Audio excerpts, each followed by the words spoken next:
What is going on, everybody? Matt's already dancing. Woo! Welcome back for another episode. Is that the Ashton Doolin dance? Erik's back. Oh, hey, come on, man. What are you going to do that? We're going to do that to Ashton Doolin, bringing him up. Devastating. Devastating to see these Alec Pierce touchdowns. Yeah. Those were Doolins. 60 passing attempts for the Colts, and no Ashton Doolin. But we want to start off on the right note. I'm excited to be back. My week last week wasn't totally fulfilled, not being able to talk to you guys. Of course, I am your typical host, Erik Beimfohr, joined by Dario Offstein and Matt Kelley on the Underworld Stack Fest, brought to you by Player Profiler. I'm excited for this week 7. We talked really quickly before the show, guys, and it feels like, we have one game we definitely really want to highlight, which we will in a little bit, but the game stacking aspect, which if you have not watched the show before, we're not going to go position by position. We're not going to go fully game by game. We've picked out and highlighted 5 games that we think are the focus of the week in terms of when you're building your tournament game stacks. And so we're going to walk through exactly the most stackable games for tournament lineups this week. And I feel like those 5 games that we have this week are kind of definitely the linchpin of like this show subject, right? The game stacks. There's some pretty gross games and there's some plays maybe in some of the gross games, but from a stack perspective, I feel like it's fairly locked into the 5 we're going to talk about today. Yeah, I think so too. I'm excited to get into these. It's funny because, I mean, the Christian McCaffrey trade is obviously the biggest news and shakeup on this slate. What happened? So we'll get to the Niners Chiefs as one of those games, but I think, do you want to start off with the Seahawks and the Chargers game? We got the Seahawks going down to SoFi. Chargers are 5-point favorites and a 50-point game total. So lots of stack juice right there off the bat. Anyone stand out to you in that game, Matt? Keenan Allen's back, isn't he? Or is he not? He's supposed to be back. I don't think it's totally confirmed. He did give totally one confirmed? weird. He's limited. Limited at practice on Thursday. Really weird quote where he's been back. He's running routes. There's video clips. He looks totally healthy, but he was asked by a reporter if, you're like kind of willing to play it safe, basically. Like, even though you feel good, would you give it one more week? And he basically said, yes. I'm willing to like play it safe. We'll see how it goes, essentially, is what he said. So it still feels like maybe 60-40 yes, 70-30 yes, but I think it's not totally locked in. Well, I'll tell you one thing. Austin Eckler is the number 1 running back in fantasy. So that's the thing that's now true. Mm-hmm. Like, it was Chubb for a while, and now it's Eckler. Yeah, very casual 16 targets on Monday night. Yeah. I mean, I think that was the move. If you were going to go running back in the first round this summer, it was actually Austin Eckler. That's what. And well, now maybe McCaffrey. Whoa, probably McCaffrey. Now that he's in the Shanahan offense, and it's a team that can actually matriculate the ball down the field. So McCaffrey, Eckler, those seem like the right moves in seasonal leagues. So yeah, Eckler always a good play. Really, I mean, process wise, it's hard to beat Eckler. Man, I do have a question around the Seahawks-Chargers game. A game we'll get to. We've said this about one of the teams before, but I think you said in one of our last shows with the Seahawks that the Seahawks are kind of just a game we want to target every single week, right? Like, correct. They're competent enough on offense. It's condensed enough, especially now without Rashad Penny. It's 3 dudes basically on offense, and Geno's good enough. Are you still with a horrible defense, which is the best? It's the best. We talked about this. Like, the differential between your offense and your defense is like the linchpin. You mentioned, I love that word. So you keep using it. The linchpin of stackableness. Yeah. Right. And value and all that stuff is nice, but really that's the linchpin. And if you're gonna have DK Metcalf and Tyler Lockett and Kenny Walker, regardless who your quarterback is, and your defense is going to be that bad, there's going to be a nice little differential there where the offense is consistently outperforming the defense. And I mean, now we also have Justin Herbert on the other side. That's why we lead off with this game. There's always one game that's like the chalk likely shootout game of the week. And this is it. I mean, this is the one you don't have to overthink. I mean, where you can play both quarterbacks on both sides of the stack, and you can play both running backs, and you can play both receivers if Keenan Allen plays, or you just play Palmer even if Keenan Allen doesn't play. So it's just great options, a lot of different combinations up and down the board. And as it so happens, from a value standpoint, Geno Smith is still less expensive than Jared Goff. 5.6K. I mean, he's the same price as what Mariota and Garoppolo and Tannehill, and it's weird, man. I'll take it. Yes, sign me up. Dario, where would you let's talk about the Chargers, because I do think the Seahawks, I don't want to not talk about the Seahawks, but again, it's three guys, and if you do need a value at quarterback, I think it's a little bit more straightforward on their side. On the Chargers, though, where do you let's assume let's do both scenarios, Keenan Allen in and Keenan Allen out, because I think they might be quite a bit different, actually. Keenan Allen in, where do you kind of like to start the Chargers side of this game? I think in either scenario, I think it's a big week for Mike Williams. Like, I think you play him. If Keenan Allen's in, that just means Mike Williams will get deeper targets and less attention from the opposing secondary. And if he's not in, then you're looking at just more targets by pure volume. But I think the biggest piece that changes with Keenan Allen's status is like whether you're playing Gerald Everett, because I think Gerald Everett is an absolute smash of a play if Keenan Allen sits out one more week, because he, gets targeted in that same area of the field. The Seahawks have been just god awful against tight ends. How the Cardinals didn't utilize Zach Ertz more last week was a mystery to me, because that should have been like, step one of the game plan is, oh wait, they don't know how to defend tight ends. But I think that just shows you how poorly designed and like specialized to a certain defense Cliff Kingsbury's offenses, where we know that he's just going to run the same thing out every week and think that his guys are good enough to win no matter what. The air raid, baby. Air raid. Ask the air raid coaches, what do? We run mesh. And then if they stop mesh, we're going to run mesh again in a little bit different way. And then we're going to run some more mesh. Air raid Cliff is going to air raid, and he doesn't know how to do anything else. And the NFL knows how to stop the really basic college passing offense. Yep. Yeah. Much to Kyler Murray's chagrin. Yeah, that exactly. Was funny anyway, sorry, not to interrupt, but Cliff has tilted me off a cliff already this year. I'm done with Cliff talk.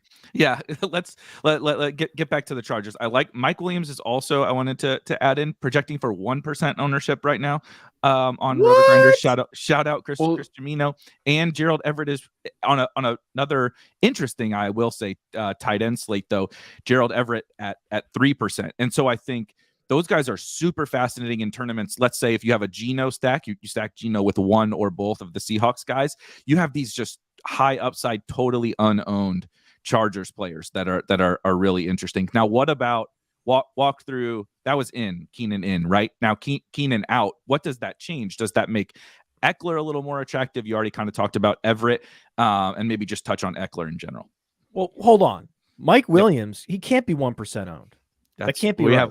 We have 1% ownership right now. Well, if that's then, oh my God, right? My God. 5 straight games with 100 air yards, guys. He had the 17 yards. So I think he probably led the league in unrealized air yards last week, but he was getting targeted down the field and in the red zone again. So in that period of time, he also had 8 red zone targets. So, yeah, you're going to want to play him no matter what. Keenan Allen, no Keenan Allen. If no Keenan Allen, then his what do you think? I think is probably 8% would be his ownership with no Keenan Allen, probably. I think everyone's assuming Keenan Allen's going to play, and they're looking at last week's 17 yards, 3.7 fantasy points, and that's why. But process-wise, man, I'm chasing this rainbow every week with Mike Williams, whether they play or not. If Keenan Allen does play, I'm still having more Mike Williams than Keenan Allen, even though there is a price disparity between the two. Keenan Allen hasn't played football in a number of weeks. That hamstring, that thing must have got caught in like machinery, like farm machinery. What about Eckler? Talk about, you mentioned Eckler adds he's definitely for me, for sure, the top running back on this slate, but we do have to add a little slate context. There's some pretty nice running backs quite a bit cheaper. So I do think now Eckler is not going to be 1% like, we're projecting for Mike Williams, but you're not going to get runaway ownership either on Austin Eckler with kind of some of the cheaper guys. What do you think? All I keep thinking as I start to talk through this and ask you guys these questions is just how much of a smash like all the Chargers are, Eckler, Mike Williams, etc. But where would you put Eckler then, kind of in your hierarchy for the Charger side of this game? I think here's where I would maybe use the Keenan Allen nuances. If Keenan Allen does play, Eckler leapfrogs Everett in my sort of like Chargers exposure rankings. And if you have no Keenan Allen, then I would put that Mike Williams is first, and then Keenan Allen would fall in there somewhere, and then Eckler, and then Everett. And then with no Keenan Allen, I would flip Everett above Eckler. That's a tongue twister. But yeah, and I think that, just talking about Mike Williams, I'm having flashbacks to 2 weeks ago when Eric and I did our show without Matt, and all we could talk about was Mike Williams against the Browns, and he had 13 targets, 10 receptions, 134 yards, like absolutely crushed in that game, when once again he was very low owned in these big tournaments. Needed a TD, and you're talking about 30 points. Blown up the slate, with a touchdown. What I really liked about that game, I'm glad you brought that one up, Dario, because I thought it was fascinating that without Keenan in that game, they really used Mike Williams kind of as the total focal point of the offense. You'll see that a couple of the types of plays, sometimes will stick out in your head where we'll run play action boot, right? And Herbert will be bootlegging out to his right. And a lot of the times it's a little dump down to the tight end. They'll use the tight end blocks down, pivots out, and he's wide open in the flat. They were designing those plays to get Mike Williams the ball. They were throwing him these little boot play action passes. They were throwing him the, quick, the hot read. We're just going to throw it to you, right? The now route, right? Just get it to Mike Williams. They never, like you say, he used to be the down the field flyer guy. They never used to do that kind of stuff with him, but it felt like a little bit more of a transition to, we have to get this guy the football in any way possible, which is like such a huge boost for fantasy, because that's what takes it from, I need the touchdown for this guy to be a good play. Of course, I want the touchdown to win tournaments, but he puts up almost 30 points without scoring a touchdown because he's getting the ball in so many different ways. I thought that was really interesting. Yep, definitely. So okay, last week it was Palmer getting 12 targets. Yeah. Right? And we saw how that went for them. Yeah, good Lord. Maybe Josh Palmer is the focal point of the offense. Josh Palmer couldn't do it in college. I don't know that we want to design our offense around him. Let's polish up this game, though, with the Seahawks side. Is there anything in particular that kind of sticks out amongst, their big three or Gino? Do you lean towards the run game with Walker, or do you lean more towards Lockett and Metcalf, Matt? I'm leaning toward Walker. Like, I mean, again, certainly your portfolio is going to have Geno stacks. That's a given, right? This game and then the value clearly. But in terms of like what I think the potential nut stack would be something with Herbert and Mike Williams, and then a Walker on the run back where the Seahawks get up, right? The Seahawks get a 10+ point lead. It's very much possible. No Joey Bosa. And their defensive scheme is clearly all about creating this umbrella coverage and just softening up the middle of the defense and daring their opponents to run. This is the perfect scenario for Kenneth Walker to, get 4 yards blocked and then start creating his own yards, which is what he's great at. So that if he can get a running start, essentially imagine him getting a running start at defenders. He's dangerous enough as it is, but then the way that the Seahawks play defense it really is teed up perfectly for the way that Kenneth Walker runs. And he was even getting 3 targets a game early in the season when he was only getting a 20% snap share. So I don't think those 3 targets from last week are anything close to his ceiling for targets in a given week either. And at 5.8K on DraftKings, when he's in, he's in that Melvin Gordon salary zone, just enjoy it while we have it. Anything else on the Seahawks side, Dario? Yeah, I was just going to say he's one of those chalk plays that I think you can't afford to fade because he's got that big playability. We've seen the long touchdowns. We've seen his just like exceptional ability to bounce it outside and turn, a run that's stuffed up the middle into a 50-yard gain.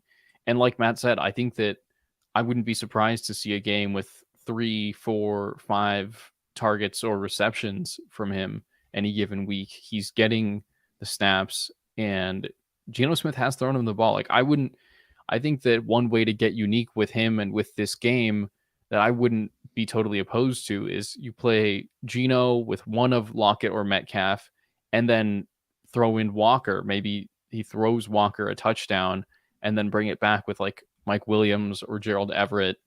And if you just get a game script where the Seahawks go nuclear, like that would be a unique way to attack this game, I think.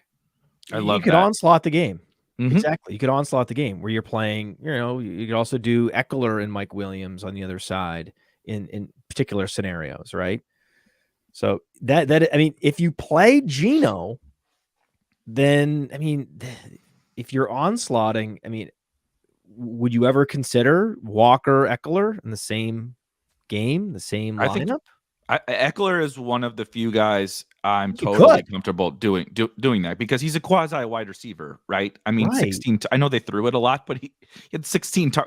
We're not even going to talk about many wide receivers that have ever gotten 16 targets in an NFL game. Nonetheless, the running back, he still has the touchdown upside, even though Josh Kelley being out is not like a huge deal, but it does take one of those other guys away at least, right? So maybe Sony's not flashing, which Sony tends to do, not really flash. And you get we got almost 70% snaps, I think, from Eckler last week. You never know. The game starts shooting out. Those are the Eckler games, right? You get 42-35 or whatever. That's Austin Eckler. That's Mike Williams. That is Ken Walker. Wait a second, Eric. Is it possible that this is the first ever RB skinny stack when we pivot to our next game and we want exposure to this game? Dario, this could be, I've never seen it. This could be one of those like white whale scenarios where we've never seen the RB skinny stack. But if you want to get unique and use Kenneth Walker, where he's the chalk of the chalk, right? Whenever you see a guy that's like over 5.5K on DraftKings and he's the clear chalk, that's some pretty strong chalk. Yes. Right? And then all the fundamentals around this game and his play and everything points to, this is not a guy you're going to fade this week. This is not like fade the chalk guy. We've talked about this before. At wide receiver, much easier just to auto fade on principle. But you really you got to dig into the context of what we're talking about. And a lot of the things that can, kneecap a chalk running back are not in play this week with Walker. This is very good chalk. And we know that Pete Carroll's not afraid to keep running the ball if he's losing. So I think that is another point in Kenneth Walker's favor. Where, like, if the Seahawks are behind, like, Pete Carroll's going to be like, guys, we still got to establish the run over here. Like, we got to establish this, Gotta do it. To Kenny. Like, first, second down, we don't care what the outcome is. Let's do it. Let's go, Pete. The third quarter, cheering for him to do this, please. Third quarter, down 20, right? It's 30-10 in the third quarter, and he goes to the OC and he says, "You know why we're losing, right? You haven't, we haven't gotten to 28 carries yet in this game." Exactly. So, the perfect lead into this next game, which we're gonna talk about. One more question for Dario. Yeah. Yep. Noah Fant, usable? Yes. I'm leaning yes because it's funny. Last week I talked about the over prop for Will Dissly's receiving yards being a good bet against the Cardinals, and it had seemed like it was a pretty even 50-50 split through most of the season thus far, but now we have a 2-week signal of Noah Fant starting to take over that tight end like position for time. them. So time. I think that he's getting the usage relative to Disley where you can sort of comfortably see him as the starter now. And he's still very cheap in DFS for, fairly obvious reasons. Like he hasn't done anything yet, and he has been splitting this tight end role. But I think there's starting to be some signal in that he's taking over. And obviously we know he's more athletic than Disley and Colby Parkinson, who I refuse to believe is a real person. And so I think that you very much can play Noah Fant against the Chargers. However, I mean, you still have Derwin James the last on 5 the other weeks, side of the field. I just want to lay out the stats. The last 5 weeks: snap share 53, 54, 59, 62, 63. 70. Did Pete soon. plan that? It perfectly moves up just a little bit every week. It's like it was perfectly planned out. Yeah, and I can do that thing with my tongue. Exactly. He set you up. He set you up for that. Yeah, exactly. All right. I think the biggest takeaway for me in this one is obviously, like Matt, you hit on, in your portfolio, I want to have stacks of this game. It has one of the two super shootout, maybe the two, which we'll get into the second game, 2 or 3 games with like truly like monster shootout potential in my opinion. I do think some of the secondary pairings, skinny stacks, as Matt said, are maybe a smidge more appealing in this game. Eckler, Lockett, Ken Walker, Noah Fant. There's so many. Mike Williams. I think Mike Williams and Walker is probably my total favorite one. Yeah. But Mike Williams and Fant. Yeah, there's just a lot of those. And then this next game, which we're going to talk about, I think, with kind of some pricing things, the condensed targets, the game environment here, and the welcoming back of Dak Prescott into our lives.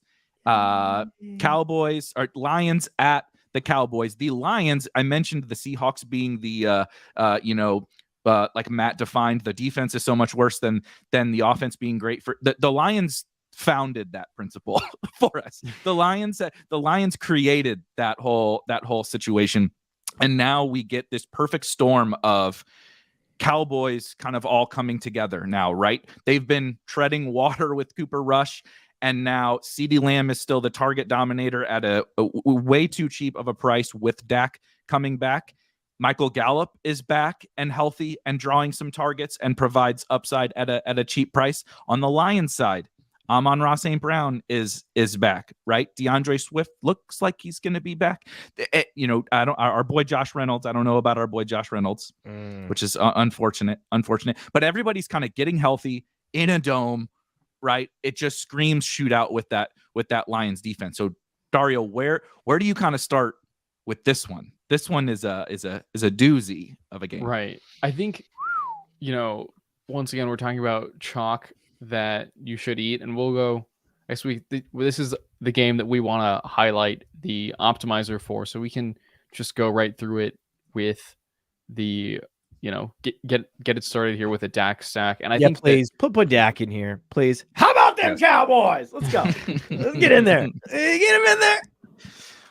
I think you just have to eat the CeeDee Lamb chalk too. Like he's been having like 30+% target share this season, and he's been like truly showing that target earning ceiling that people have been kind of questioning whether or not he had, and we were all like curious to see how that would look with Amari Cooper out of the picture.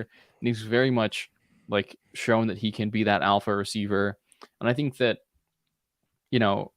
that's where you like, this is where you have to start. You say, okay, Dak Prescott, CeeDee Lamb, what am I going to do with the rest of this now? But I think that's where you start with this game. Put in Eckler. Put in a stack with Eckler. I like it. Yeah. See what happens. Yeah, I would like to see force at least a run back. Why not 2? Yep. Totally fine. Allow tight end stack. Yep. Allow running back stack is fine. Yep. Oh, I messed something up. Oh, what the hell? I think that Tony Pollard is in a spot that I really like here, because we know that he's the big play breaker between their two running backs, and again, the Lions defense, I just think that Tony Pollard, I like him a lot more than Zeke in this particular matchup, given his price. And I think that he's going to be someone that I'm actively looking to play this week in DFS. Oh, look at Gerald Everett sneaking in there. Yeah, I was just going to say this As he is super should. interesting. Yep, Everett sneaks in there. Josh Jacobs, unsurprisingly, is in there. Another one of the. We won't touch on that game because a little. The optimizer knows that Elijah Moore's not playing. Yes, it does. Does the optimizer Dario though know that the Panthers are quiet quitting on the season here with DJ Moore? Yeah, no, I think the optimizer likes his target share because Christian McCaffrey and his 25% target share are out of the picture. He's interesting. Yeah, I think you play a little bit of him this week just because. He's interesting. If they're gonna move the ball, I mean, good Lord, who the heck else is gonna be? Anyway, we don't need to talk about that. Right, but the question is, do they even want to try moving the ball? Yeah, it seems like they don't. Here we go. Look at this. Look Look at this. That's beautiful. Look what it found. Amon-Ra St. Brown, beautiful. Holy Look at that. Oh yeah. Yeah. So I gotta look at this Garrett Wilson. I'm starting to think that Garrett Wilson might be chalky this week. I have no idea. We got Marvin Jones, Everett in there again. Love that. Yeah, he's top 10 in projected ownership on DraftKings, top 15 on Fanduel per Chris Jimino. Makes sense. Yep. Yeah, and we have the toggle switch. We can go back to the settings, Dario, and you can turn the chalk down. If you're worried about chalk this week, you can turn the chalk down. I do think that's a good idea, actually, maybe to run that and see some of the difference between the teams because, like you said, if we're playing Ken Walker, the first team had Josh Jacobs. We're playing CeeDee Lamb. We're playing, seeing what maybe a little bit more kind of low-owned version of this run is interesting. Yeah, see, look. So you just pivot to Dameon Pierce and what's in the flex? Oh, a little tight end flex with Hawkinson on the bring back. Look at that pivot. Look at that pivot of Jacobs to Pierce. See? Look at that. Look at that. That's smart. I think that's another spot where that's so savvy. You can play both those running backs. I mean, I know it's not one of the games we're highlighting, but Dameon Pierce has also been like a sneaky bell cow with at least in terms of the receiving volume. We've known that he's taken over the rushing volume lately, but he's gotten, I think, 5 or 6 targets in each of the last 2 games. He's running a lot more routes. So in a game where the Texans are going to be behind. Alert. Sorry to interrupt, Dario. Double hyphen. We got a hyphen stack. This is the stack fest. We got DPJ and MVS. MVS, I know that's Eric's guy. My guy's DPJ. Every week with DPJ, keep going back. We don't even have Watson yet. So I can't wait. DPJ is going to win someone $1 million this year. This is a really fun team, by the way. Oh yeah. Building in, I love seeing this one. Building in some of the DPJ and MVS are kind of like the same person, not just because their names are hyphenated, right? But the type of way they win you a tournament, and so they're literally always low owned, and so they fit perfectly into you're playing a little bit, right? You're playing Ken Walker, you're playing CD, you're playing Brees, who projects for some ownership, right? You're playing some guys who are certainly not getting you off the beaten path. But you're getting all the games we want. We just talked about Eckler and Ken Walker. We're getting our Eckler, Ken Walker, RB skinny stack. You're getting the Dak to CD, and you're getting a bring back in TJ Hawkinson. But all you're doing is getting, if DPJ and MVS both caught long touchdowns, like, you win with this, you just win with this team. Mm-hmm. Yeah. Oh, baby, it's on. Yeah. Oh, yeah. And the optimizer is not optimizing on median projections. It's optimizing on our 85th percentile upside projections. That's why, because the DPJs and the MVSs, they perform better in our upside rating. So on our DFS Dominator tool, we have the upside finder, and it does rank these players by their upside ratings. And then you're going to see more of these Campbells and MVSs and DPJs filter in there. And the Dortches, don't score as well in that particular metric.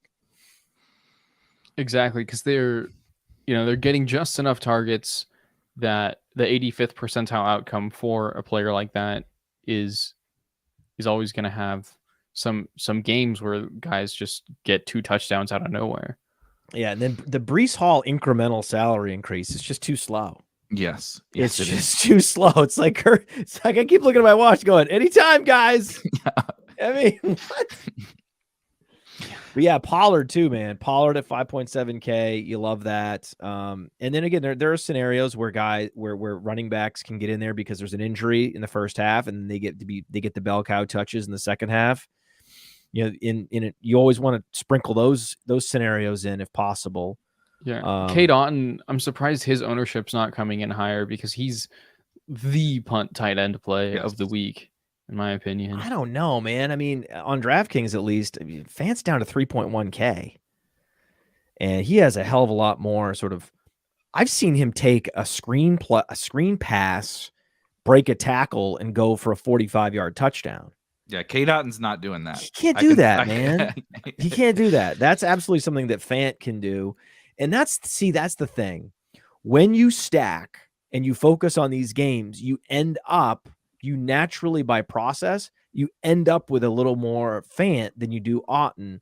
And it all kind of makes sense, because why in the first place was that game projected to shoot out, where the game with the Buccaneers, not so much? Well, the upside of all the players is higher when they're two fast-paced teams. So you look at the pace of play, even the Seahawks, which have been a slow-paced team, historically, they're top 20. And we know the Lions, one of the reasons why we love the Lions, the Cowboys, the Chargers, these four teams in these two premium games, all fast-paced teams. That helps to drive the upside of everybody. It's a fair point here as well. There are a kind of a plethora of punt tight ends, which, to Matt's point, I love the Fant thing because those are the easiest little pivots, right? Including that guy in your stack or correlating that guy, overplaying the Cade Otton. Cade Otton, I understand why he projects the way that he does. I get it, right? I get Dulcich too. I get all of that. But when you're in these boring games, right, you need just like the volume from whatever. Cade Otton is getting his 6 targets, and like, okay, please God, get me 10 points. Fant can be in the explosive game that he has 100 yards and 2 touchdowns in his range of outcomes. That's the thing, dude. How likely? Not likely, obviously, but it's in that range. Cade Otton does not have that. So I would rather take my shots that I found the explosive game as opposed to just the get me by at tight end. Right. And it's also not quite the same, but Foster Moreau, there's another guy. Foster Moreau has 90th percentile athleticism. He's practicing, and Waller is not, unless Waller practiced today. They said they're hoping Waller plays. So it doesn't sound. Yeah, I don't think Waller's playing. So Foster Moreau is another. Yeah. So Dario, right again. This is the week of the punt play tight end, especially when we don't love the matchups for Kelsey and Andrews this week. You have Andrews questionable, and then they have Cleveland, and you have Kelsey. These are both matchups. San Francisco, Cleveland, they're bottom 10 in fantasy points allowed to opposing tight ends. So this would be the week where you sort of start with Hawkinson and you just kind of work your way down your options. Dario, can we build maybe some Dak double stacks with a bring back to kind of see what that looks like here? Because we haven't touched on, I like the Pollard call. I do think Zeke is playable also in your tournament portfolio. I kind of want to see what, a Dak, CD, Gallup team looks like, because I think it's kind of sneakily, it's a really condensed target tree in Dallas, and you're getting like really good prices on, 60% of the Cowboys targets in a Dak double stack. And I think that's pretty appealing. And I don't think Gallup is going to get a lot of love in tournaments either. Yeah. I just want to point out, I don't know if you guys were watching, but there's a sneaky little 2v2 I pulled off where we got Bateman a little bit cheaper than Robert Woods was, and that got us also up to Noah Fant out of Cade Otton. So there's a little. That's nice. I always that exists. That's so easy to do too. But yeah, while you're running that, Dario, fundamentally, Erik, just in terms of overarching game theory, who are you more likely to go under on ownership, just in terms of portfolio percentage, on a Lamb the super chalk wide receiver versus Walker, the super chalk running back. Definitely Lamb. Yep. Don't have a single negative thing to say about CD, but just kind of by principle, it is there's so many. The other thing is kind of opportunity cost isn't the right word, but right. We talked about Mike Williams. So Mike Williams is essentially the same price, as essentially the same play to me as CD Lamb, give or take, a few baked in targets. But like 2 extra 3-yard targets is really irrelevant. It looks better in the projection, which turns the ownership up, but it really doesn't matter. And so you get Mike Williams, you get Amon-Ra on the other side of this game, you get I'm trying to think of you get Gallup on the same team. Gallup is going to get a couple less targets and is in the exact same matchup as CD Lamb is, and he's $1,500 cheaper, and no one's going to play him. So there's just so many more options to get away from CD. Whereas, like, dude, if you don't play Ken Walker, like, I like Brees, I like Dameon Pierce, I like some of these guys, I like Pollard, I like Zeke, but like, you're just there's not as much leverage to be gained basically by pivoting off of someone like Walker. Yeah, just on principle, also that the wide receiver projections are more fragile than running back projections. We can start there, right? Because why? It's much harder for a wide receiver to produce because there's so many things that have to happen. The quarterback has to drop back, not get sacked, right? Not have his arm hit, has to have an accurate pass. And then you have to get separation. Then you have to squeeze the football. Then you have to get yards after the catch. There's so many things need to stack up to make a big play at wide receiver, where if you're Kenneth Walker, you literally just start running forward. They hand you the ball. They put it in your belly. And then the offensive line does all the work at the beginning. Right. And it's just when you actually take a step all the way back and say, what are we talking about here? And then there's all those gimme touchdowns. Do you realize how much harder it is to get a touchdown from the 1-yard line as a wide receiver? The struggle versus a running back running straight forward. So it's just, that's the mechanics or the underlying principles why those running back chalk and the running back projections are just, less fragile than the wide receiver projections. We saw it with Ramondre last week. That was a good chalk, bro. It just was. It just was. But on principle, if CD is going to be 20% owned, I would say just try to aim to come in at 10 in your portfolio, and then bump whatever Gallup is +5, +10, right? So be overweight on Gallup, underweight on Lamb, so you can get the same distribution of wide receivers for the games you want, but you're fading without totally fading the wide receiver chalk. There are some weeks I say, especially when that wide receiver is not in one of our signature stack games, goodbye. Like put him in a catapult and do not play him, right? But this week with Lamb in on one of the games we really love, no, you're not getting off him altogether, but you're gonna do a little micro fade, and then you can be smart, right? It's just being kind of smart about how you play him, right? You playing him with the Gallup in these double stacks, playing him in maybe more of the game onslaught type things, like we mentioned a little bit more with the Chargers Seahawks, right? Yeah, be smart about when you do play and be smart about it. Yep. And so, is there anything we're kind of missing on the Dallas side, Dario? I didn't see any of the running backs. I don't know if you put the double only on CD and Gallup, so I apologize. Is there kind of anything we need to go over here still in this game though? These are just CD Gallup lineups we're looking at. Breece Hall and Garrett Wilson just keep popping up here. I mean the Denver defense is definitely a little scary, which is why we're not talking about this game and the super low game total, but they're just young studs, very cheap in DFS this week, projected for plenty of volume, which is why the optimizer is going to keep loving them. And no Elijah Moore. So what you're worried about Corey Davis at that point in terms of siphoning opportunities. You're loving that. No, we need to talk about the scenario where both Reynolds and Chark are out. Okay. Oh, yes. We need to talk about the scenario because that's a Khalif Raymond situation. Oh, God. Okay, that's a Khalif Raymond situation. He runs a 4-3. Okay, he has no ownership. I mean, does not know. He has top 50 ownership already. 3.7K. That's going to be your signature punt play wide receiver this week. If both those guys are out, he's going to be starting in a smash spot.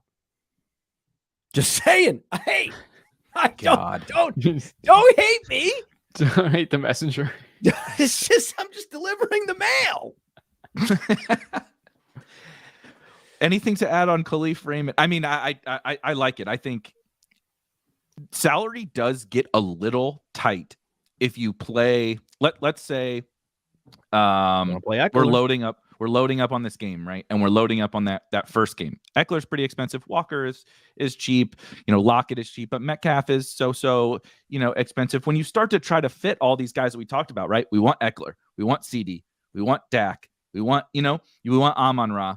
It's like you do start to need some salary savings, and Khalif Raymond, if he then also fits into your game stacks, makes a ton of sense. And he's you outlined everything as to why he offers big play potential against. But you can also just play him as a one-off, or in skinny stacks. You can play him all. You could Lamb Raymond skinny stack. I don't have a problem with that when you're not stacking this game as your primary stack. It's just this team they throw in the ball. The pace of play for Jared Goff is number 2 in the NFL. Right, they are playing fast. All right, so that's the pass attempts aren't as high as you'd like 37.2 pass attempts per game, but that's because they've already had their bye week. Right, so that's the thing. You look at total pass attempts, you're like, why isn't Goff in the top 15? Well, when you have your bye week this early as a percentage of your total number of pass attempts, then you're going to get crushed. But he's top 10 in deep ball pass attempts, and so he's also top 5 in interceptable passes, which is also great. It's call that the Jameis. That's the Jameis Winston. We call that the Jameis. Great. It's all great. And we're talking about the number 2 wide receiver with speed. I'm not trying to go, hijack the show into Khalif Raymond talk, but it's just that's going to be an easy one. That's going to be an easy one where you're even streaming him in some deeper seasonal leagues where you have bye weeks. I need to go pick. I have a bye week riddled Scott Fishbowl team. That's a really good team. And we got Bills, we got Eagles, we got Hollywood on that team. Terrible week. I don't think I have a wide. Yeah. So we're going to seasonal league hellscape this week. Yes, it is. Yeah. What about the Lions running backs to kind of start to and two-parter, Dario? Sorry, Lions running backs. Do we want any of that with Swift? Who knows what's going on with Swift? And can you play Jared Goff as well, or are you really just locking into Dak? I was about to say, I think that the biggest risk of this game is, we talk about this where one defense is good enough to choke out the other offense and it just completely slows the game down. I think that the Cowboys front 7 is that good. There's a chance that Micah Parsons just puts Jared Goff in a blender on Sunday, and we don't see that much production from the Lions side of these stacks. I think that that's part of why this game is not as obvious of a hit as the Seahawks Chargers game. That's the risk, my friend. Thank you for saying it. I didn't have to say it. That's also my fear when it comes to playing particularly Jamal Williams. I think that his upside comes from, good blocking up front, getting, 2 touchdowns on the ground. Swift can still get you there with, 5 or 6 receptions and his ability to make plays with the ball in his hands and making defenders miss. But I still think I'm hesitant on both because Swift, it's the shoulder injury that he's coming back from. And then Williams, I think their front 7 is going to be completely outmatched. So I think you play a little Williams. I could see fading Swift altogether and just saying, hey, show it to me. Show me a week. I mean, even with Amon-Ra, I'm a little worried too. He has a high ankle sprain, didn't look right. So if you're just going to dabble on Amon-Ra this week, I totally understand. It just makes it tough. If Chark's not playing, Reynolds isn't playing, love Reynolds. Reynolds not playing hurts my soul. Really does. It really, the guy, all this guy does is get there. That's really all he does. Let's be honest. So it just, oh God. So then now you're getting guys coming off multi-week injuries or high ankle sprains against a ferocious front 7. Fundamentally, Playing Lions this week is tricky. It's why I like Hawkinson. It's why I'm hoping that we can just get Chark off the board, get these guys off the board. We can play some Raymond at value, because it's just I don't love the scenario from just like what the reasons Dario is alluding to. Mm-hmm. Amon-Ra probably good to go. I don't have access to his MRI results. That would be a HIPAA violation anyway. But it just I have a rule that I'd rather wait for these high ankle sprain guys to prove to me that they're back all the way. This was the case with Barkley the year before the knee injury. If you remember that, he was playing, but he was putting up 12 fantasy points a game for like a 5-week period before he really got right in the last 3 or 4 weeks. So I'm worried that that's going to be, we're not going to see Amon-Ra back to what he was until week 10.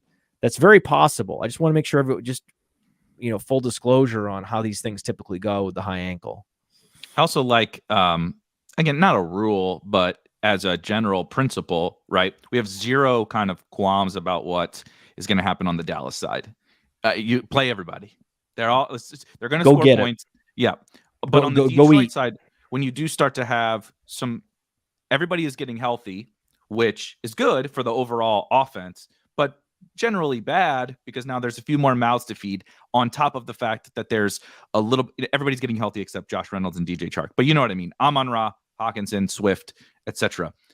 And the matchup is not perfect, right? That, like you said, there's reasons that this could go bad for the Lions. At Dallas. So using my bringbacks or using my Detroit pieces, because we still want access to their part of this game on cheaper options like Khalif Raymond or tight end, where it's like, look, if Hawkinson's the guy at tight end, it's like we're fading Cade Otton and Greg Dulcich. You know, you're not fading a lot. Or the optimizer wanted to work in Jamal Williams earlier. And I totally understand the 2 touchdown from Jamal Williams is out there too. Like you're not going to not play Jamal Williams, but what Dario is saying is you're not going to go heavy on Jamal Williams or anything like that. If Swift doesn't play, if Swift is inactive, that's, I think, where Dario is going to be like, whoa, we could be seeing the ownership really pop on Jamal and just, temper expectations on that one. Yeah, that definitely would not be. I think, he wouldn't get as chalky as he has been in weeks past because there's so much other running back value on this slate. But yeah, definitely wouldn't be too keen on eating that chalk. It's funny. I think that the optimizer, if you guys were still looking there for a second, I think had the perfect transition to talking about this next game, which was T. Higgins making it into the lineup at, get this, 0.1% ownership. I was like, that seems like it has to be an error, right? Like he came back and had 10 targets last week against the Saints. And I think that in a matchup like this where they're facing the Falcons, who have one very good corner in AJ Terrell, and their second best corner is on the IR. I think that T. Higgins is one of my best plays in this Falcons Bengals game that I think has a good chance to shoot out. What do you guys think of that? I love this, Matt. Boom. Matt, kick us off with so we're focusing in on T Higgins. My question, I have nothing negative to say about T. Higgins. Certainly not at 0. I would play T. Higgins just 1 for 1 in a vacuum. Play T. Higgins over Amon-Ra St. Brown. Okay. My big concern with this game, and again for everybody, we're talking about the Falcons at the Bengals, which is a 47.5 total. What do we do with what's going on in Atlanta? These second halves of running 98% of the time and throwing 14 passes in a total game can be frustrating, right? Obviously, we're hoping that they get pushed a little bit from Cincinnati here, but sometimes they'll pull the Pete Carroll, right? Like we talked about earlier, Arthur Smith will pull the Pete Carroll. How do you handle kind of that, which is a little more, narrative based aspect of this game, and obviously just a general run rate, pass rate issue?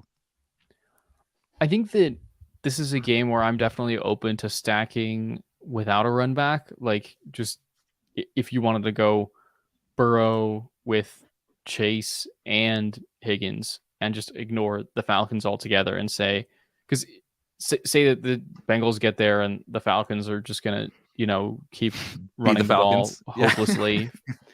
And I think that's definitely one way that I would look to approach it, because it's not like they're a run heavy team like the 49ers, who in weeks past we could be like, oh, Jeff Wilson's going to get all these carries. Like they're going to be slow and they're going to be run heavy, but at least we know that one guy is going to get all the work and score the touchdowns. Like between Caleb Huntley and Tyler Algier and Avery Williams, and I don't know if Damian Williams is coming back this week, but I feel like they've been talking about him coming back any week now for the last couple.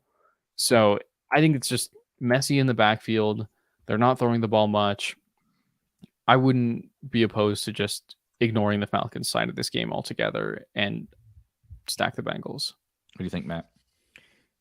Well, if you go back to when they played the Seahawks, that would have been the game, right? The Seahawks were up 2017 in the first half. They still only threw the ball 20 times. With 24 running back rush attempts and 31 total rush attempts. So Mariota had a few extra dropbacks in there and ran for a total of 4 yards. Oh, God. Yeah. I don't know. I don't want to play Pitts. I'd rather play less expensive players with also explosive athleticism, right? Mm-hmm. In better games. So I don't love that. I mean, London would be the one guy that I would like to play. So sure, I think you could do stacks with London and stacks without London and call it a day. Yep. Yeah, the Kyle Pitts. I don't even want. It makes me sad to talk about what we're doing. He's gonna have a week, and it's okay. By the way, just want to, before it even happens, Eric, I just want to tell you it's okay if you don't play him and he has a week. Don't feel bad. Yeah. We've talked about it already. It's Yeah. gonna happen. Okay, we're talking about it right now. We're pre-coping. All right. So we're pre-coping now. It's gonna happen, and you weren't on him because you were playing Hawkinson, or you were going all the way down to Moreau and Fan, and that's the right process. Let him have a week. Pretend he has a high ankle sprain. Let him have a week to show you he's back, and then you can start playing him again. It's not a big deal. Yeah, we've lost enough money on Kyle Pitts already this year. I think it will definitely be this week now. Kind of like remember the I just manifested Seahawks, it. the Seahawks Lions, where I also spent this particular show and the Sunday show, frankly, talking about how terrible TJ Hawkinson was at football, and we should play. We talked. Remember, that was the Josh Reynolds day. We talked about Josh Reynolds. We talked about all these guys, right? We were very excited for that game. Remember Reynolds getting there. Yes, and I made fun of. I was like, just don't play chalk TJ Hawkinson. It's like, don't do that. 40 fantasy points. So Kyle Pitts will probably do that this week, and I'm okay. I'm in a mentally stable place to be able to accept if we don't find the Kyle Pitts. I really like that the T Higgins call. Yeah, the only other kind of, I guess, somewhat interesting piece, and was showing up in a few of the lineups, was Joe Mixon. What do you think about Joe Mixon in this game, Dario?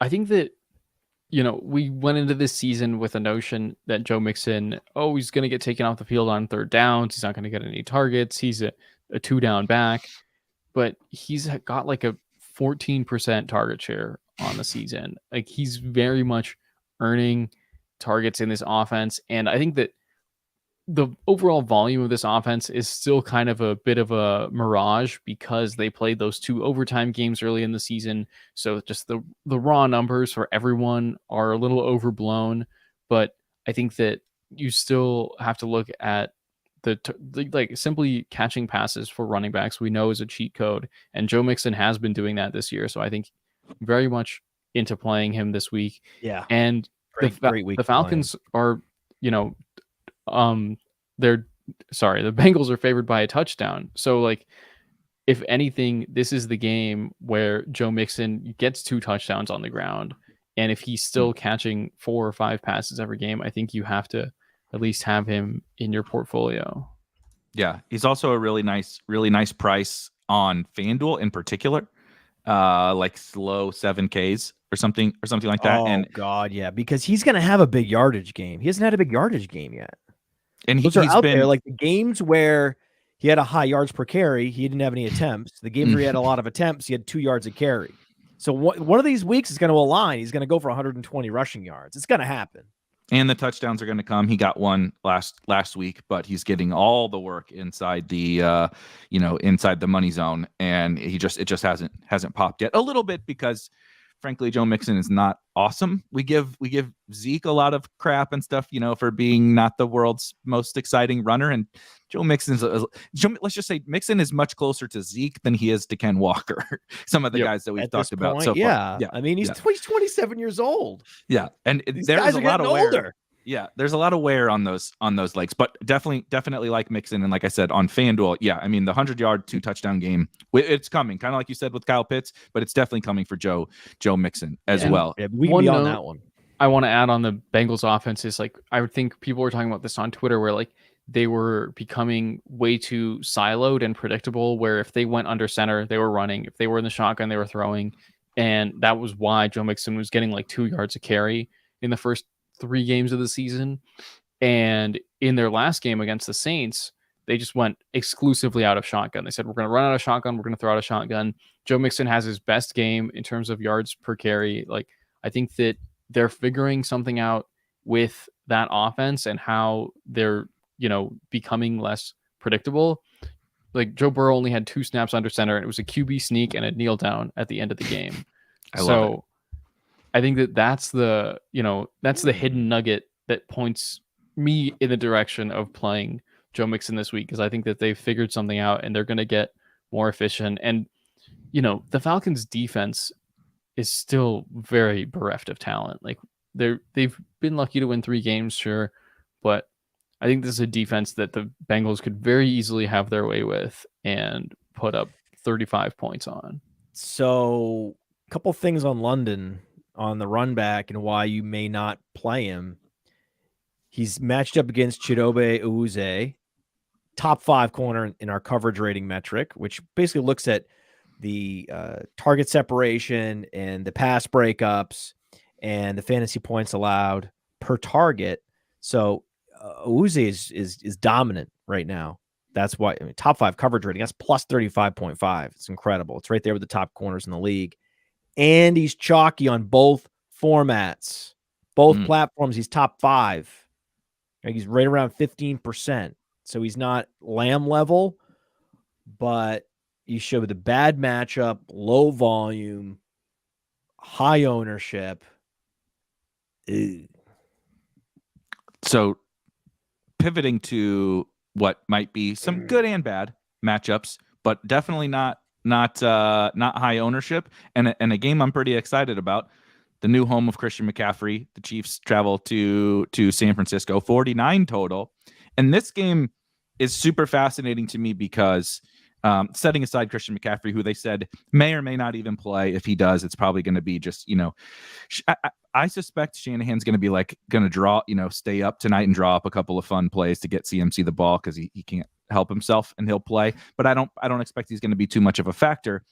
But we have 2 teams who we know are going to score points, good, efficient offenses. One is a really high pass rate. One is not so much. But we saw last week with the 49ers when they got down to the aforementioned Falcons, 28-14, they did unleash the passing attack a little bit. Brandon Ayuk had a big game. George Kittle finally did something for the first time basically all year. And in theory, the Chiefs are going to do the same thing to them, right? Push it. The 49ers defense is really banged up and the Chiefs should be able to score. But we have this thing where outside of Travis Kelce, who's really expensive and doesn't have the world's best matchup, nobody knows who to play on these 2 teams, right? There's Debo, there's Ayuk, there's Kittle. There used to be Jeff Wilson. Now, I don't know about Jeff Wilson. Well, Jeff Wilson. Oh, boy. I mean, we'll talk about Jeff Wilson. If they just sprinkle in McCaffrey as a couple plays, that means it's going to be Jeff Wilson starting. And yep, that's fair. But then on it's not like he's not unplayable, but yeah, I get why. It's just a confusing game. Yeah, and it's on both sides, right? Then we have Travis Kelce. I would call Travis Kelce and Debo are kind of the guys that people will flock to because they feel more comfortable clicking those buttons. But you have Brandon Ayuk, you have George Kittle, you have Marquez Valdes-Scantling, you have Juju, you have Pardman, you have there's all these guys and we know they're going to score points, but we don't know who to play. So Dario, who do we play? who do we play? Because I like this game. I really like this game. Sky Moore is coming. Yeah, maybe not this week, but yeah, I love what we've been seeing from Sky Moore. I think that Juju is definitely a solid play, and like we said, this game, I think because the 49ers defense has definitely a well-earned reputation of being a very good defense, but right now they're just so banged up. And the numbers that people look at of, this defense allowing so and so many points and this and that against these positions, like everyone's, pretty scared to play the Chiefs offense. But I think that it's like, it's still Mahomes, and Mahomes is projected around 5% ownership. Juju's projected, I see 6% on DraftKings, 3% on Fanduel. I think that if you want to pivot off of Kelce, you play Juju and MVS. And then I think, like you said, you just mix around between Kittle, Debo, and Ayuk, because any of them could have a big game. And I do expect that this will be a game where the Niners are playing from behind. They're going to be more pass heavy. And I think that potentially that is in favor of Christian McCaffrey. Like, I wouldn't be surprised to see him catch 4 or 5 passes in this one. But I think his snap share is going to be very limited. I wouldn't be looking to play him in DFS this week. No. So I think the Mahomes Juju stack with just you pick your poison on the run back. Some Debo and some Ayuk and some Kittle. I think Kittle's here to stay, by the way. He's a top 5 tight end in fantasy points per game the last 5 years. Yeah. Like, it's like, Kittle had a game. Like, this is what he does. I mean, Kittle needs them to be pushed because Kyle will love to keep him in, right? He's an awesome blocker, and Kyle can draw up plays for Debo and Ayuk and soon to be CMC. But when you get routes and you get pass attempts from the 49ers, Kittle's right there. They're going to be down, man. They're going to need him. He might be my favorite play in this game, actually. I think. That's what I'm saying. I'm pretty into Kittle. He's still such a big, salary relief compared to Kelce and Andrews. And we know that his 1 game ceiling is as good, if not better, than those guys. Yeah, buddy. We've seen Kittle have 200 yards in a game before. Yeah, and buddy. I don't think we've seen that for Kelce or Andrews. Yeah, this is the opposite of, and this is why it's down our board, right?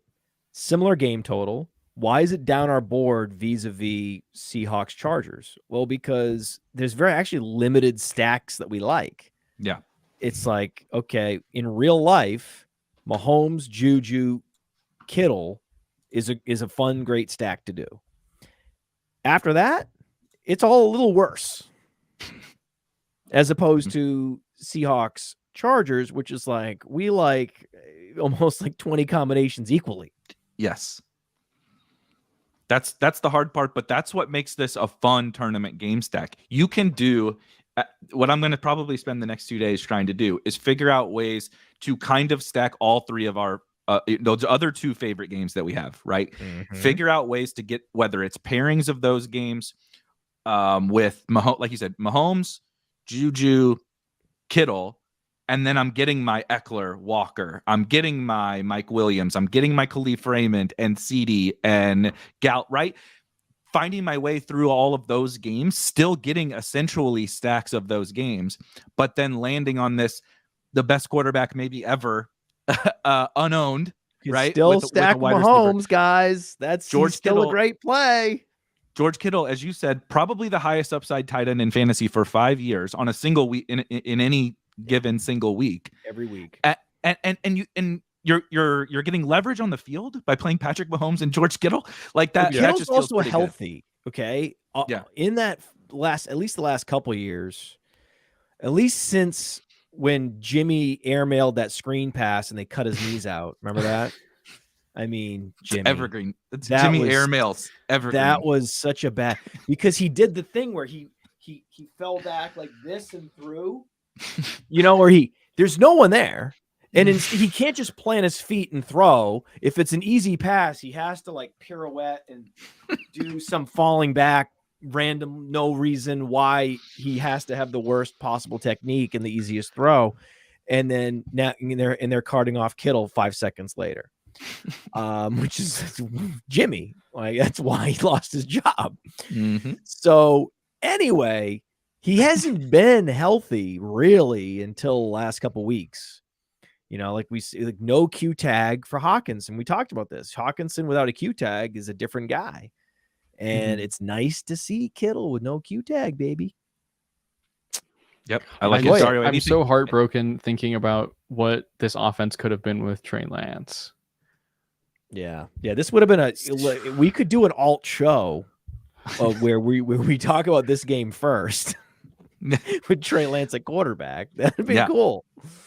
Yeah. Imagine Trey Lance had like a slow start to the season, was just getting his like 16, 17 fantasy points per game and came into this game at the Geno price or whatever, and they got Christian McCaffrey. It would be, oh my God, we would have to take out, a loan to play some more Trey Lance teams. But really, you got to play some Debo too. Okay, got to play some. Make sure Ayuk. Make sure I like no Ayuk one's, as make well. sure no one's fading Debo. You don't fade Debo, and you're gonna come on. Got to bring him back with some Debo, but. Right, I think maybe a little more Kittle is so good down the field, and this is going to give him a chance to operate down the field more. Like, I'm excited for what his ADOT is going to look like over the rest of the season with Christian McCaffrey eating up those short gadgety plays, at least more of them, and it frees up Debo to run real routes and just physically body cornerbacks in the same way that AJ Brown does. Oh, you think that McCaffrey actually may hurt Ayuk because then it's going to move Samuel into the Ayuk route tree, and then it's going to kind of Ayuk will be on the outside looking in that like trio target tree. That's interesting. I never thought of that. Yep. Mm-hmm. That is definitely because Debo has kind of picked up that, like you said, that not chain mover, right? But Ayuk, they have very kind of distinct roles, right, in terms of levels. Because Jimmy can only make so many throws. He can't throw outside the numbers. Jimmy Garoppolo. Jimmy, if you had like Jimmy Garoppolo and Russell Wilson, you just put them together, you'd have the best quarterback because you have Jimmy, like who can't throw outside, and then Russ who can't throw inside. But and Russ is fundamentally sound. So yeah, I don't even think. I mean, Ayuk should be listening to the show. Brandon Ayuk, if you're out there, you're fucked. You are. Bye-bye.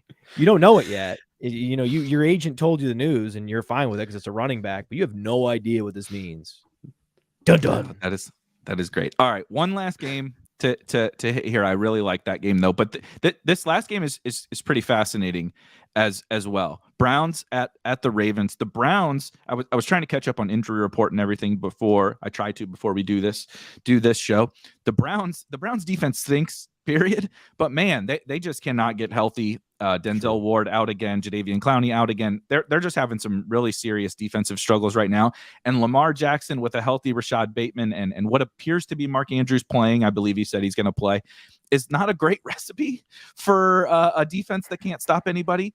And we did get note in the chat. Thank you. J.K. Dobbins is out. So that does open up maybe an interesting, I don't know, Kenyon Drake in the year of our Lord 2022 feels weird, but he had a big game last week. It just puts somebody else into play. Dario, what's kind of your favorite lean in? I assume it is Lamar stacks, but is it maybe a little more of a Bateman week than an Andrews week? Just talk us through this one.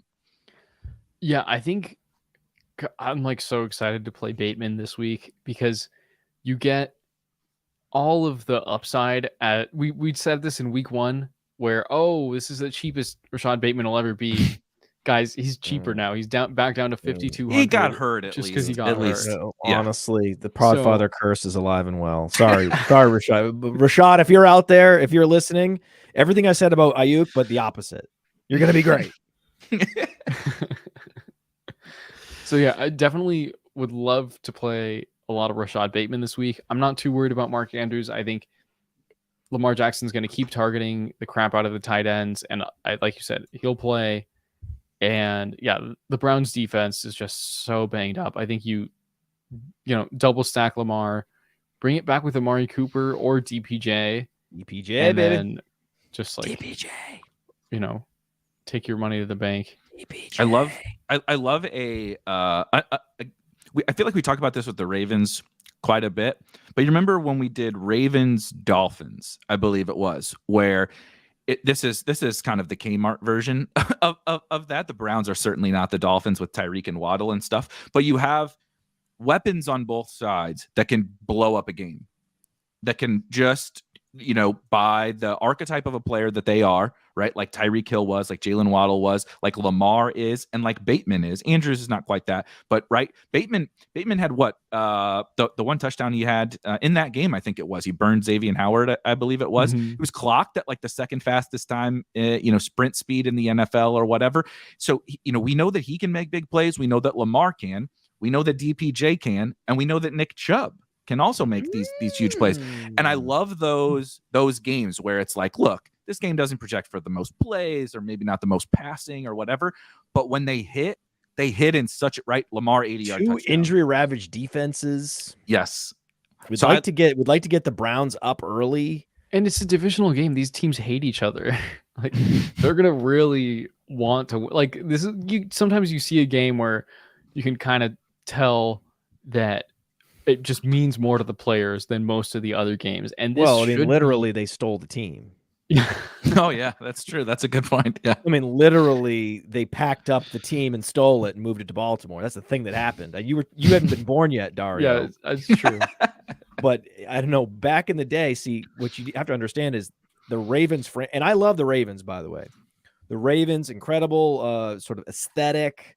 Like I've been to more Ravens games than any other game. Like when Ray Lewis was there, and the ching, ching, ching, ching, and like the way that place would shake, and when they come out of the tunnel, and I saw the greatest comeback ever in the history of football. Actually, Ravens Seahawks. Anthony Wright was the quarterback of the Ravens, and they came back against Hasselbeck, and they made up like a 25-point lead. It was absolutely incredible. I just want, by way of apology, what I'm about to say, I love the Ravens, but it's not the most ethical franchise. They stole their logo and they got sued over it. So the guy that drew their logo sued them because they stiffed him on his design fees. Who doesn't pay your designer for the logo? Who stiffs him? So he's like, you stole my logo and you didn't give me any credit. And they stole the whole team. And I'm like, how are you surprised? This whole team is stolen. They packed the thing up in a semi-truck and they moved it. That happened, Dario. That it doesn't get talked about enough. Is there a 30 for 30 on this? I think there is. Well, there should also be a 30 for 30 on this game, because if we're talking about unethical teams, the Browns are playing right in line with the unethicalness with the Deshaun Watson standing on the sidelines. Oh, but there you go. So by the way, the one player before, I don't want to. I started to interrupt you, but I don't want to forget. I'm going to forget if I have to say it right now. There is a running back who is interesting, who's very cheap, who's in this game, who I kind of like. Justice Hill, is he back? Yeah, and Justice for All. You think he's going to? So he's full participant all week in practice. Obviously, playing. It was Kenyon Drake when J.K. Dobbins. For those that didn't see, J.K. Dobbins on the what is it, MetLife or whatever, that has the notoriously horrible field, locked up his knee. He hurt his knee, so he is out, and he missed most of last game as well. And Kenyon Drake took over, but Justice Hill was not active. And so Justice Hill was actually the second guy behind Dobbins before, and then he got hurt. And so do you think, what are you thinking, like, in terms of maybe a split there left, just kind of 50-50, a little bit more justice, or how are you thinking about that, Matt? I don't know. All I know is 4.5K from a guy that catches passes and has explosiveness. This is our brand. This is why Player Profiler exists. This is why we're on this network right now, is to talk about guys like Justice Hill in these particular games. I'm telling you, man. I think that there's a good chance that we see the chalk fall more toward Drake. And this is one of those situations where the uncertainty can work in your favor. Like, just get a little bit of both in your lineups, but maybe lean heavier on Hill. And then this is no Kenneth Walker chalk situation. Yeah. This is the opposite. We talked about, right, like good players and good situations with all-purpose skill sets and great games. It's like, it's difficult for a guy like that to fail. you realize how easy it is for Kenyon Drake not to deliver? He just needs to be Kenyon Drake. I mean, come on, people. If his ownership gets up there, I'm going to laugh. Especially with Hill active. I'm going to laugh. Yeah, I had totally not seen that Justice Hill was practicing. This kind of has me excited. I'm very curious to see where ownership starts to land, because I can't think of a much better leverage play than Justice Hill if Kenyon Drake is picking up some steam. I was just pulling up really quickly. Cleveland is 30th in rush defense, DVOA, and certainly not getting any better. And now you get right. So that's great for Lamar. It's great for everything. But I love a Lamar running back when he's in a good spot because of what Lamar does for Justice Hill, right? Why did Kenyon Drake have that long touchdown last week? It's not because Kenyon Drake, I assure you of that. It's because when you have Lamar back there drawing all the attention on the defense, sometimes these holes just open up, and then there's not, right? There isn't the umbrella, like you mentioned with the Chargers. The whole secondary is not standing 12 yards deep. They got to keep Lamar, right? You got to keep Lamar contained. Completely different tactic. Yeah. Justice Hill just breaks through, 60 yards to the house, boom. You know what that's called, right? There's a name for that. The Alfred Morris corollary. That's a great, I like, the RG3 rookie season, yes. Yeah. Or multiple Alfred seasons. Morris ran a 4.7, and he looked like the fastest running back in the league. At times, it's like this guy was running for 5.5 yards a carry. How's this possible? Well, guess what? Someone's out here freezing linebackers, and it ain't Alfred Morris. So what about Dario on the Browns side? Really like this Justice Hill conversation. Really like Rashad Bateman. And of course, I'm not going to really say anything negative about Mark Andrews in any given week. You can't. So that's straightforward. And of course, we like Lamar Jackson. But on the Brown side, we talked about DPJ.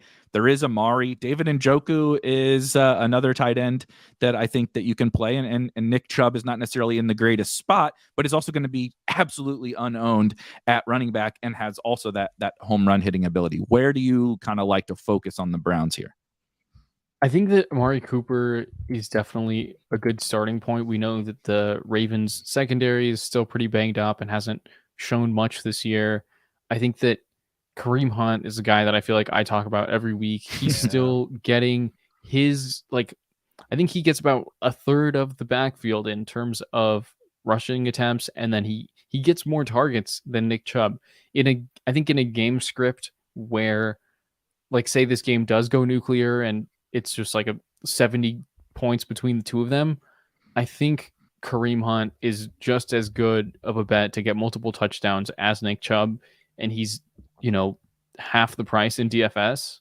Mm-hmm. So I think that Kareem Hunt is someone I'm always, sprinkling into any game that the Browns are in. So definitely he's someone that I think people shouldn't forget about, that I think probably might go under the radar. Matt, is it DPJ week or Amari Cooper?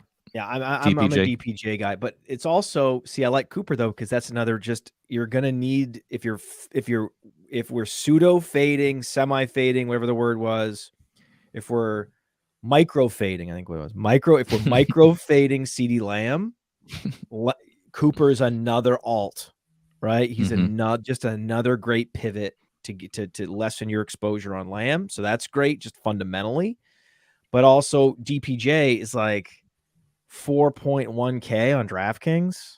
Yeah. I mean, he's almost in the Khalif Raymond zone. So, and I think we'd all agree that's a better place to be. So also one thing to keep in mind, this matchup, a lot of times, if we go back through time, all the times we've ever talked about this matchup, I would say 50% at least or more of the time we talk about this matchup, there's weather involved. This is almost always some kind of weather game, and it's going to be 68 and 7 miles per hour winds in Baltimore on Sunday. So just a reminder that yes, it's supposed to rain a little bit, like a 30% chance of rain, big deal. There's no wind. It's going to be great playing conditions, great football weather conditions. And so get exposure to this game when you can, because the next time they play, we all know it's going to be this big weather debate. Yeah, this just feels a lot like that Ravens-Dolphins game in week 2 where the game total was low. We thought both offenses weren't going to play that fast.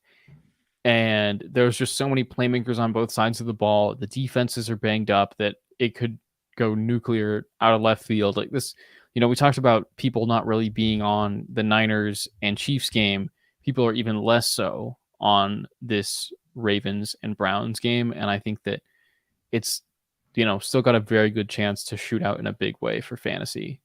Definitely. So to wrap, I'm trying to make sure and bring back where our one, doesn't have to be a bold call. I don't even really care. It could be CeeDee Lamb for all I care. If CeeDee's the best play, CeeDee's the best play.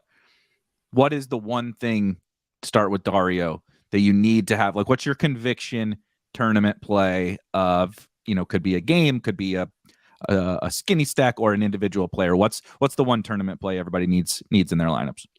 I think for me, it's a tie between Mike Williams and T. Higgins. T. Higgins, the leverage that you're getting there because people are still scared off of that goose egg from Sunday night a couple of weeks ago. Prime time, I understand the fear, but he comes back with a 10-target game. He's in a great matchup. And then Mike Williams, another guy, great leverage, absolutely been a target monster so far this year.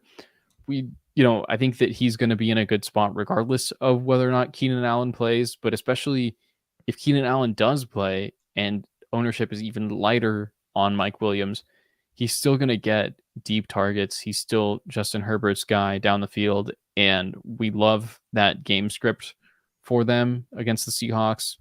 So I think those two receivers get that high upside at low ownership in these great spots.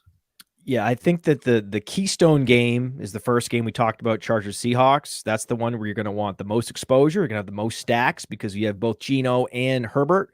Whereas these other games, you only have one usable quarterback. You got Dak, might be our favorite quarterback of the week.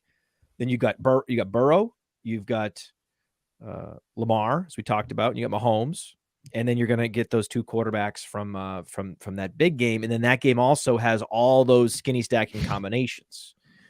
So if there is a game that's going to show up in almost every one of your lineups, it's going to be that game.